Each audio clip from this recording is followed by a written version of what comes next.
எதிர்நீச்சல் நேயர்களுக்கு அன்பான வணக்கம். கீழ வெண்மணியின் 56வது நினைவு தினத்தை முன்னிட்டு வெண்மணி குறித்தான சில செய்திகளை பகிர்ந்து கொள்வதற்காக இந்த வாய்ப்பை நான் பயன்படுத்தி கொள்ள விரும்புகிறேன். நம்முடைய தமிழ்நாட்டை மட்டுமல்ல, உலகையே குலுக்கிய மிக கொடூரமான ஒரு வன்கொடுமை உழைப்பாளி மக்கள் மீது, பட்டியலின கூலி தொழிலாளர்கள் மீது, அவர்கள் கம்யூனிஸ்டுகளாக இருந்தார்கள் என்கிற காரணத்தையும் மனதில் வைத்துக்கொண்டு நிகழ்த்தப்பட்ட மிக கொடூரமான ஒரு தீ வைப்பு என்று நாம் வெண்மணியை பார்க்கிறோம்.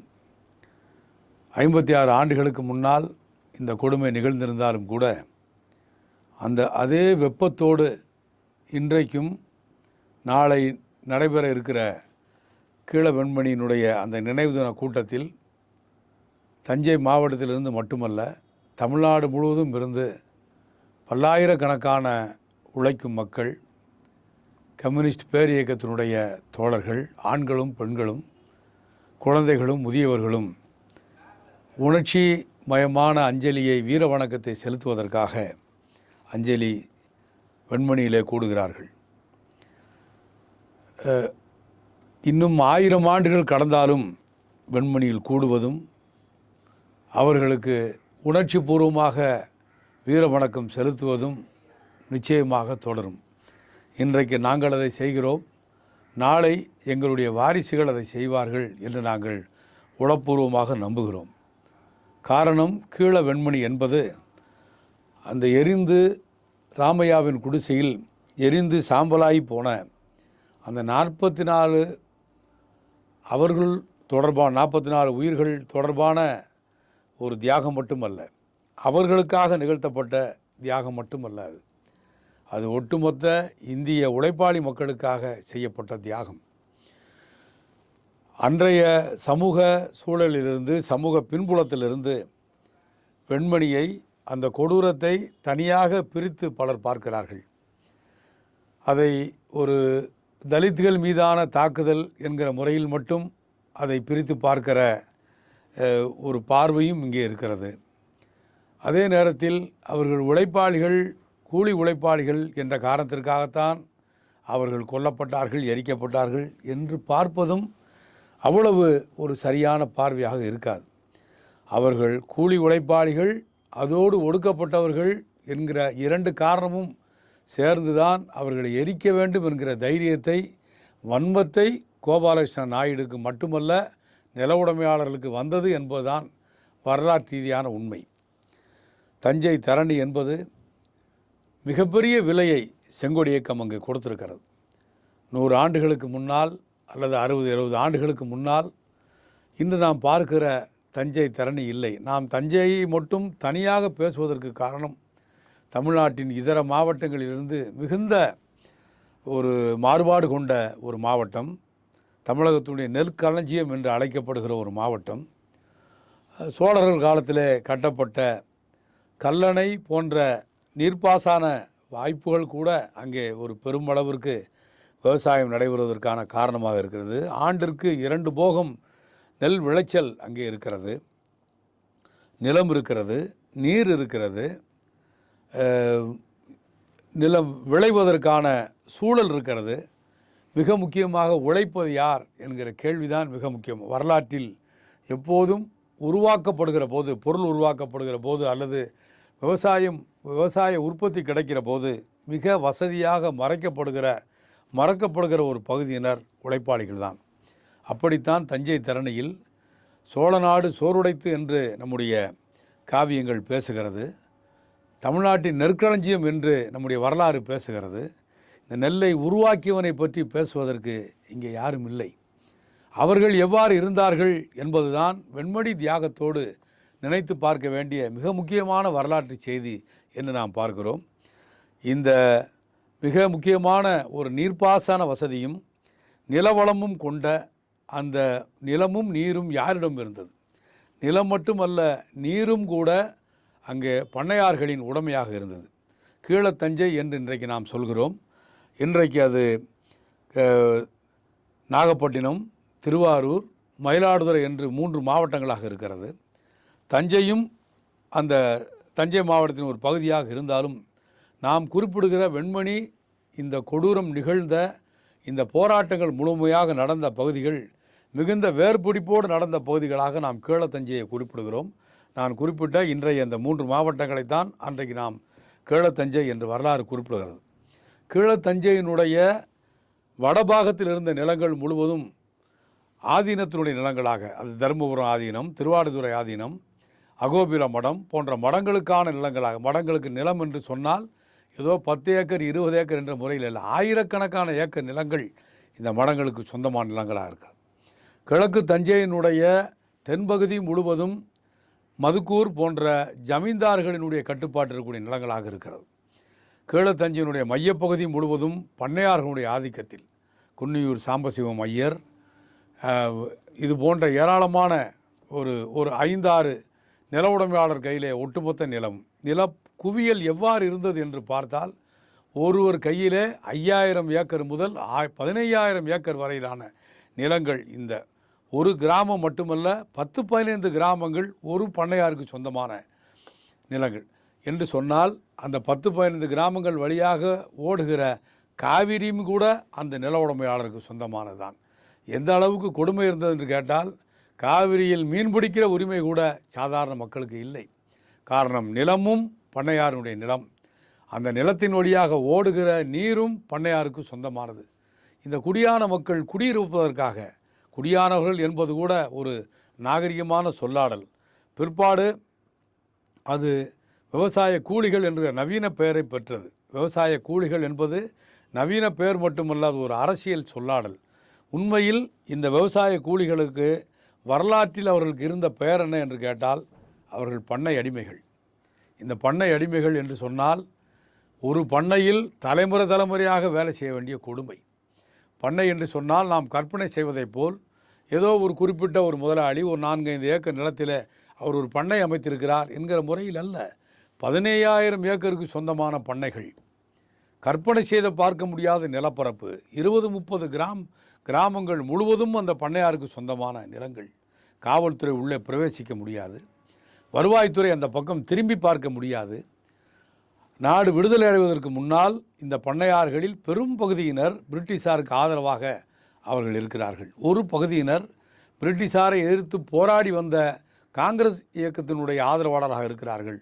இன்னும் ஒரு சிறு பகுதியினர் அன்றைக்கு உருவாகி வந்த திராவிட இயக்கத்தினுடைய ஆதரவாளர்கள் இருக்கிறார்கள். அவர்கள் பிரிட்டிஷாரை ஆதரித்த பண்ணையார்கள், காங்கிரஸை ஆதரித்த பண்ணையார்கள், திராவிட இயக்கத்தை ஆதரித்த பண்ணையார்கள்.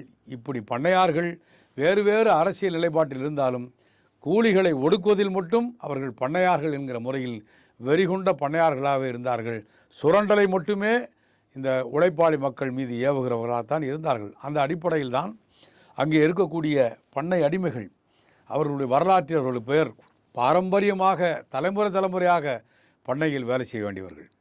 இந்த பண்ணை அடிமைகள் அவர்களுடைய ஒரு நாள் வாழ்க்கையை நாம் ஆய்வுக்கு எடுத்துக்கொண்டால் நம்முடைய மகத்தான தலைவர் அருமை தோழர் என் சங்கரையா அவர்களுடைய இளவல், அவரும் சங்கரையா அவர்கள் மறைவுக்கு முன்னால் மறைந்த என் ராமகிருஷ்ணன், அவர் தமிழகத்தினுடைய இடதுசாரி இயக்க வரலாற்றை இரத்தமும் சதையுமாக அவர் பதிவு செய்திருக்கிறார். இந்த பண்ணை அடிமைகளினுடைய வாழ்க்கை முறை, ஒரு நாள் வாழ்க்கையை பண்ணை அடிமைத்தனத்துக்கு எதிரான போராட்டம் என்கிற அந்த நூலில் அவர் பதிவு செய்திருப்பார். பொழுது புலர்வதற்கு முன்னால், தினசரி காலை பொழுது புலர்வதற்கு முன்னால் காரிருள் நேரத்தில் கிராமத்திற்குள்ளே ஒரு மாட்டுக்கொம்பு ஊதுகிற ஒரு சத்தம் கேட்கும். அந்த மாட்டுக்கொம்பு ஊதுகிற சத்தம் எதற்கென்று கேட்டால், அந்த சத்தத்தை கேட்டவுடன் அது தொழிலாளிகளை பண்ணையாரனுடைய வயலுக்கு வர வேண்டும் என்று உத்தரவிடுகிற ஒரு குரல். அந்த மாட்டுக்கொம்பு ஊதுகிற சத்தம் கேட்டவுடன் கொலை நடுங்கி இந்த பண்ணை அடிமைகள் எழுந்து அனிச்சை செயலாக கைகளிலே சாம்பலை வைத்து கொண்டு பல் துளக்கி கொண்டே பண்ணையாருடைய அவர் வீட்டை குறித்து அவருக்கு சிந்தனையே செய்ய முடியாது. எழுந்தவுடன் சாம்பலை அள்ளி கையில் வைத்து கொண்டு பண்ணையாருடைய வயலை நோக்கி அவர் செல்ல வேண்டும். வாய்க்காலில் ஓடுகிற தண்ணீரில் முகத்தை கழுவிக்கொண்டு, வாய்களை கழுவிக்கொண்டு அவர்கள் பண்ணையாருடைய வயலிலே இறங்கி வேலை செய்ய வேண்டும். கொடுமை என்னவென்று கேட்டால், வயலில் இறங்கியவுடன் அவர்கள் பெரும் குரல் எடுத்து, பெரும் குரல் என்று சொன்னால் அவர்களுக்கு எவ்வளவு சக்தி இருக்கிறதோ அவ்வளவு சக்தியும் ஒன்றாக திரட்டி புலர் காலை புலரும் காலை என்கிற பாடலை அவர்கள் பாட வேண்டும். எதற்காக வயலில் இறங்குகிறவன் இந்த பாடலை பாடுகிறான் என்று கேட்டால், இந்த பாடல், இந்த ஒளியை, குரலை கேட்ட பிறகுதான் எதற்காக பெருங்குரல் எடுத்து அவன் கூவுகிறான் என்று கேட்டால், தொலைதூரத்தில் இருக்கிற பண்ணையினுடைய காதுகளுக்கு, ஒரு அரை உறக்கத்தில் உறங்கி கொண்டிருக்கிற பண்ணையினுடைய காதுகளுக்கு இந்த குரல் கேட்க வேண்டும். நம்முடைய அடிமைகள் இன்றைக்கு வயலில் இறங்கிவிட்டார்கள் என்பதை இந்த பாட்டின் மூலமாக உணர்ந்து கொண்ட அந்த பண்ணை, அதன் பிறகு அவன் நிம்மதியாக தூங்குவான் என்று நம்முடைய வரலாறு பதிவு செய்கிறது. இப்படி புலர்காலை புலரும் காலை என்கிற பாடலை இந்த கூலி அடிமைகள் பாடிவிட்டு அவருடைய உழைப்பை துவங்குகிறார்கள். அவர்கள் உழைப்பை துவங்கிய சில மணி நேரத்தில் லேசாக வெளிச்சம் வரலாமா வேண்டாமா என்று தயங்கி நிற்கிற அப்படியான ஒரு பொழுதில் அந்த குடியிருப்புக்குள்ளே, அந்த குடிசைகள், ஓலை குடிசைகள் இருக்கிற அந்த பகுதிக்குள்ளே இரண்டாவது முறையாக மாட்டுக்கொம்பு ஊதப்படுகிற சத்தம் கேட்கும். இந்த குரல் பெண்களுக்கானது. இந்த மாட்டுக்கொம்பினுடைய அந்த ஓசையை கேட்டவுடன் வீட்டில் இருக்கக்கூடிய பெண்கள் அவசர அவசரமாக அவர்கள் வைத்திருக்கிற மண் கலயங்களில் பழைய சோறையும் பட்டை மிளகாயும் உப்பையும் எடுத்து வைத்து கொண்டு வீட்டிலிருந்து வேலைக்கு சென்றிருக்கிற அந்த வீட்டினுடைய ஆண்களுக்கும் சேர்த்து அவர்கள் பழைய சோறை எடுத்துக்கொண்டு அவர்கள் வயலுக்கு செல்வார்கள். அந்த வயலில் அவர்கள் மண்ணை தோண்டி அந்த மண்கலயத்தை புதைத்து வைத்துவிட்டு அவர்களும் வயலில் இறங்கி வேலை செய்வார்கள். பண்ணையார்கள் மிகுந்த இரக்கத்தோடு கை குழந்தைகளை மட்டும், பால்குடி மறக்காத குழந்தைகளை மட்டும் வயலுக்கு எடுத்து செல்வதற்கான அனுமதியை வழங்கியிருக்கிறார்கள். அவர்கள் குழந்தைகளை அங்கே வயல்வெளியில் இருக்கிற மரங்களில் தொட்டில் கட்டி தூளி கட்டி தொங்க போட்டுவிட்டு குழந்தையை படுக்க வைத்துவிட்டு வயலில் இறங்கி வேலை செய்வார்கள். வரலாற்றில், உலக வரலாற்றில் எங்கும் நாம் பார்த்தறியாத கொடுமை. அங்கே தொட்டிலில் உறங்கி கொண்டிருக்கக்கூடிய குழந்தை பசித்து கதறி அழுதாலும் தாயானவள் அவளுடைய வேலை நேரத்துக்கு இடையிலே அந்த குழந்தைக்கு பால் தர முடியாது. பெண்களுக்கு மார்கட்டி மார்பிலே வலி ஏற்பட்டு மிக பெரிய அளவுக்கு துடித்தாலும் கூட அவர் கரையேறி குழந்தைக்கு பால் கொடுக்க முடியாது. வேலை நேரத்தில் கிடைக்கிற இடைவெளி நேரங்களில் மட்டும்தான் குழந்தைக்கு பால், அதுவரைக்கும் அவள் காத்திருக்க வேண்டும். இப்படி தொட்டிலில் இறந்து போன நூற்றுக்கணக்கான அழுது இறந்து போன குழந்தைகளை வரலாறு பதிவு செய்து வைத்திருக்கிறது. மறுபுறத்திலே தாய் நீண்ட நேரமாக பால் கொடுக்காத காரணத்தினால் பால் கட்டி போய் மார்பில் வலி ஏற்பட்டாலும் கூட அந்த வலியிலிருந்து தன்னை பாதுகாத்து கொள்வதற்காக பண்ணையினுடைய வயல்களிலே அமர்ந்து தானே பாலை நீரோடு பீச்சி விடுகிற கொடுமை நடந்திருக்கிறது. எங்கள் நவகவி இன்றைக்கும் நம்முடைய அரூரில் வாழ்ந்து கொண்டிருக்கிற நம்முடைய கவிஞர் நவகவி சொல்வார், ஆண்டைகளே உங்களுடைய நெல்மணிகள் காவிரி நீரால் மட்டும் விளையவில்லை, எங்கள் பெண்களின் தாய்ப்பாலிலும் விளைந்தது என்று நவகவி சொல்வார். இதுதான் இன்றைக்கு தஞ்சை தரணியை நாம் புரிந்து கொள்வதற்கான ஒரு எந்த அளவுக்கு ஒரு கொடூரமான வாழ்க்கைக்கு இந்த பண்ணை அடிமைகள் உள்ளாக்கப்பட்டார்கள் என்பதற்கு உதாரணமாக குறிப்பிடுகிறேன். இந்த பண்ணை அடிமைகளுக்கு மத்தியில்தான் அந்த காரிருளை கிழித்து கொண்டு வந்த ஒரு முழுநிலவை போல் அக்கினி ஜுவாலையாக செங்கொடி இயக்கம் அந்த மக்கள் மத்தியில் வேர்பிடித்தது. அதனால்தான் சொல்வார்கள், அதே நவகவி சொல்வார், கர்நாடகத்திலிருந்து காவிரி மட்டும் வரவில்லை, அந்த கர்நாடகத்திலிருந்து தான் எங்களுடைய மகத்தான தலைவர் கிழக்கை உழுத கலப்பை சீனிவாசராவும் வந்தார் என்று நவகவி சொல்வார். அந்த சீனிவாசராவனுடைய தலைமையிலே ஏராளமான கம்யூனிஸ்ட் இயக்கத்தினுடைய தோழர்கள் உருவானார்கள். கிராமமாக நடந்தார்கள். எந்த ஜனநாயக உரிமையமற்ற அந்த பகுதி மக்களை சந்தித்து இந்த கொடுமையான பண்ணையாளர்களுக்கு எதிராக போராட முடியும், இவர்கள் இந்த ஆண்டைகளுக்கு எதிராக நாம் அணிதிரள முடியும் என்று மிகப்பெரிய மாற்றத்தை ஏற்படுத்தி காட்டினார்கள். கிராமமாக மக்களை சந்தித்தார்கள். பல்லாயிரக்கணக்கான மக்கள் இந்த புதிய மனிதர்களை பார்த்து, இந்த புதிய குரலை பார்த்து, தொழிலாளிகளுக்காக, அதுவரை அங்கே ஆண்டைகளை பற்றி தான் காவியங்கள் பேசியது, அதுவரை அரசுகள் அங்கே ஆண்டைகளை பற்றி தான் பேசியது. ஆண்டைகள் தான் அந்த பிரதேசத்தின் அரசர்களை போரிருந்தார்கள். முதல் முறையாக ஆண்டைகளை எதிர்த்த ஒரு குரல், அது யாருடைய குரல் என்று கேட்டால் உலகம் முழுவதும் ஆதிக்கத்துக்கு எதிரான குரல் என்று சொன்னால் அது செங்கோடி இயக்கத்துடைய குரல், கம்யூனிஸ்ட் கட்சியுடைய குரல் என்கிற முறையில் ஆண்டைகளுக்கு எதிரான ஒரு குரலை வயல்வெளிகளில் மக்கள் கேட்டார்கள். அணிதிரளுங்கள் பொதுமக்களே, இது நமக்கான, நம்மால் இந்த ஆண்டைகளை எதிர்க்க முடியும் என்று மெல்ல மெல்ல மக்களுக்கு நம்பிக்கை ஏற்படுத்தி 100, 200 என்று திரண்ட மக்கள் பிறகு பல்லாயிரக்கணக்கிலே மக்கள் திரண்டார்கள். கிராமமாக மக்கள் திருவிழாவை போல் செங்கொடியை ஏற்றி வைத்தார்கள். அதுவரை உழைப்பாளிகளுக்கு எந்த உரிமையும் மற்ற அந்த மண்ணிலே மிகப்பெரிய அவர்களுக்கான உரிமைகளை பெறுவதற்கான காலத்தை அவர் கண்முன்னே பார்த்தார்கள். நேற்று வரை இவர்களை மனிதராக மதிக்காத பண்ணையார்களும் அவருடைய அடியாட்களும் இன்றைக்கு இந்த செங்கொடியை பார்த்து, அந்த செங்கொடி பின்னால் அணிதிரண்டிருக்கிற பல்லாயிரக்கணக்கான மக்களை பார்த்து அவர்கள் அஞ்சுகிற காலத்தை தஞ்சை தரணி சந்தித்தது. ஏறக்குறைய 40களிலிருந்து 60 வரை. இன்னும் சொல்லப்போனால் இந்த போராட்டம் கிராமமாக பற்றி படர்ந்தது. ஏராளமான ஒப்பந்தங்கள், 1 2 ஏராளமான ஒப்பந்தங்களை அரசாங்கத்தோடு, இவர்களை மனிதர்களாகவே மதிக்கக்கூடாது என்று இருந்த ஒரு பகுதியில் இவர்கள் நிலமற்றவர்கள், பண்ணை அடிமைகள், ஜனநாயக உரிமையற்றவர்கள், சமூக ரீதியாக தாழ்த்தப்பட்டவர்கள் அல்லது மிகவும் பிற்படுத்தப்பட்டவர்கள் என்கிற முறையில் இருந்த அந்த மக்களை தன்னுரிமை பெற்றவர்களாக நிமிர்ந்து நிற்க வைத்து, முழங்காலுக்கு கீழே வேட்டி கட்டக்கூடாது என்ற இந்த நிலைமையை கணுக்காலுக்கு கீழே வேட்டியை இறக்கிவிட்டதோடு மட்டுமல்ல, இடுப்புக்கு மேலே மானத்தை மறைப்பதற்காக மட்டும்தான் ஆடை அணிந்து கொள்ள வேண்டும். அவர்கள் தோளிலே துண்டணியக்கூடாது. இடுப்புக்கு மேலே ஆடையவே அவர்கள் பார்த்ததில்லை.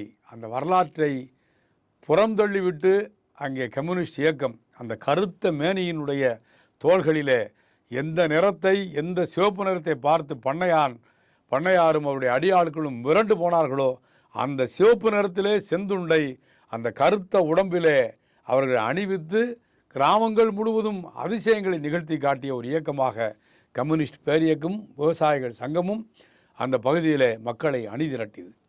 இந்த அணிதிரட்டல் ஒரு பக்கம் நடந்து கொண்டிருக்கிற போது, மறுபுறத்திலே பண்ணையார்கள் நேற்று வரை நம்முடைய புறக்கடை பகுதியிலே நின்று நம்முடைய கிராமத்திற்குள்ளே வருவதற்கு அச்சப்பட்டவர்கள் இன்றைக்கு பொது வீதியிலே கையில் செங்கொடியை வைத்துக்கொண்டு எங்களுடைய உரிமையை பெறுவதற்கான முறையில் கோஷம் எழுப்பி கொண்டு நம்முடைய வீடு வழியாக செல்கிறார்கள்.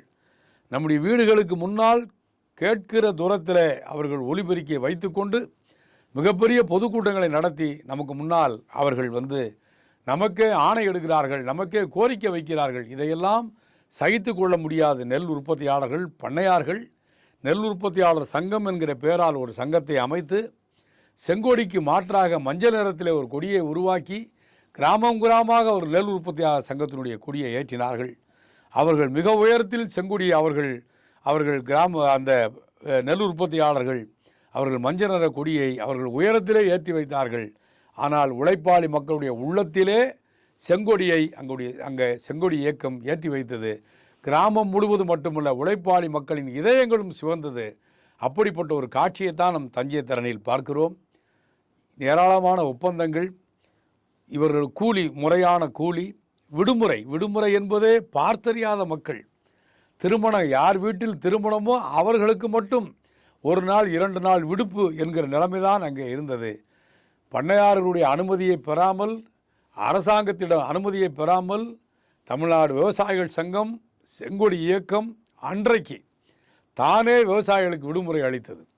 இந்த நாள் மாதத்தில் 1 நாள் உங்களுக்கு விடுமுறை, நீங்கள் அன்றைக்கு விடுமுறை எடுத்துக்கொள்ளலாம்.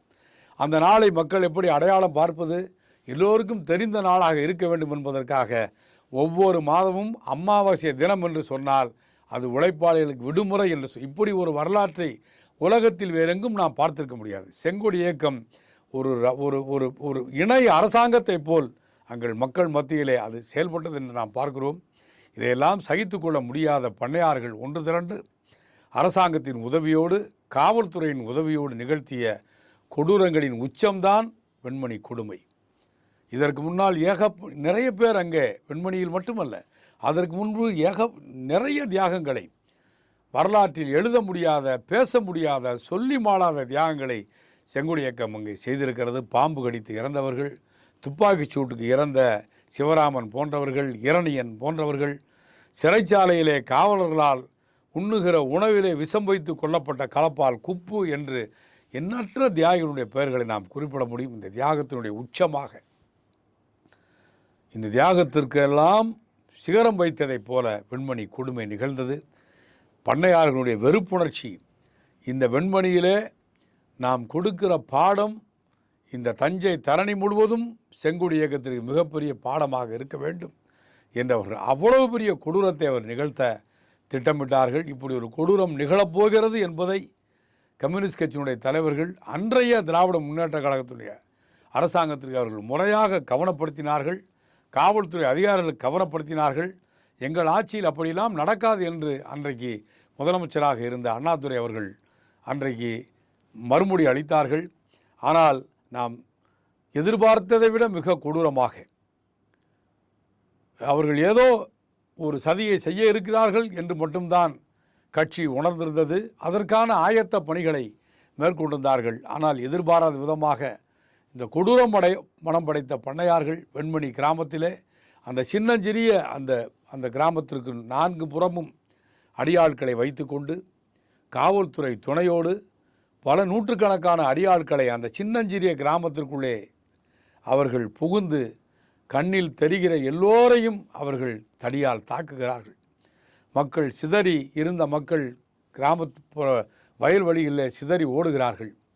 மீதமிருந்த மக்கள் ஓடுவதற்கு திராணியற்ற இருந்த நிலைமையில் அல்லது வேறுபுறம் ஓடினால் நாம் சிக்கிக்கொள்வோம், அகப்பட்டு கொள்வோம் என்ற அச்சத்தில் ராமையா என்கிற அவருடைய குடிசையில் அந்த சின்னஞ்சிறிய குடிசையில் 44 பேர் உயிரை பாதுகாப்பதற்காக அங்கே இருக்கிறார்கள். ஏதுமற்ற மக்கள் அதற்குள் இருக்கிறார்கள் என்பதை தெரிந்து கொண்ட அந்த கொடூரமான இருஞ்சியர் பண்ணையார் கோபாலகிருஷ்ண நாயனுடைய அடியாட்கள் காவல்துறையின் துணையோடு அந்த வீட்டினுடைய வெளிப்புறத்தில் அதை தாளிட்டு அவர்கள் அந்த வீட்டினுடைய மேலே அவர்கள் பெட்ரோலை மண்ணெண்ணெயை ஊற்றி அந்த வீட்டின் 4 புறமும் தீ வைக்கிறார்கள். திடீரென்று எழுந்த தீச்சுவாலையில் 44 உயிர்களும் கருகி சாகிறார்கள்.